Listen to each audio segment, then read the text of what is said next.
నిరీక్షణ prayer house మరియు centre సంఘముల తరపున ప్రభువైన యేసుక్రీస్తు శ్రేష్టమైన నామంలో మీ అందరికీ నా వందనములు. ఈ దినపు దేవుని మాట 34వ సంకీర్తన 18వ చరణం.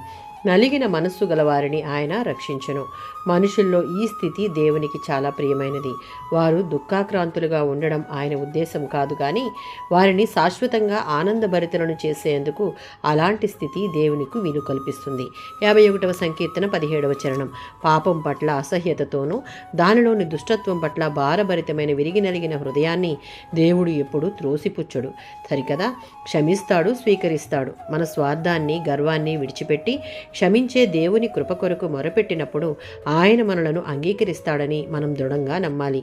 పశ్చాత్తాపం లేకుండా ఏ విధమైన బలి అర్పణ ఆయన అంగీకరించడు. 61వ సంకీర్తన 1-2 చరణాలలో అబ్షాలోము తిరుగుబాటు సమయంలో దావీదు పాలిట హృదయాన్ని కృంగదీసి దుఃఖంతో అతని మనసు నిండిన సమయంలో దేవునిని ఆధారంగా చేసుకున్నటకు గల కారణం, దేవునిని ఆశ్రయించిన వారిని ఆయన త్రోసిపుచ్చక ఆ కష్ట సమయంలో ఎక్కడా తొట్టిల్లక స్థిరంగా నిలబడే శక్తిని ఇచ్చి ఆ శోధనల నుండి బయటికి వచ్చే మార్గాన్ని చూపిస్తాడు.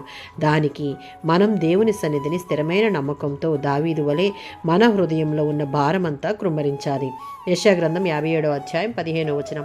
ఎవరైతే వినయము కలిగి పశ్చాత్తాప మనస్కులై ఉంటారో వారికి ప్రభువైన దేవుడు తన కృపగల వాగ్దానాన్ని ఇస్తున్నాడు. నలిగిన వారు అనగా పాపదాస్యం వల్ల కావచ్చు, శోధనల వల్ల కావచ్చు, అనారోగ్యం వల్ల కావచ్చు, మరేదైనా సరే అలాంటి ప్రజల మధ్య నివసించి వారి ఆత్మలను ఉజ్జీవింపచేయడానికి నూతన జీవం ప్రసాదించుటకు ఆయన ఎప్పుడూ సిద్ధమే. ఆమేన్.